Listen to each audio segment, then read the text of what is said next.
அரியேனே சிவனே உன்னை போற்றிட, அரியேனே சிவனே உன்னை போற்றிட, அறியாமை அறிந்தே என்னை ஏற்றிடு, அறியாமை அறிந்தே என்னை ஏற்றிடு.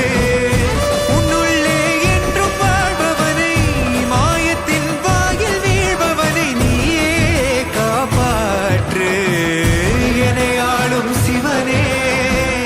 யாரு கடமைக்காரன்?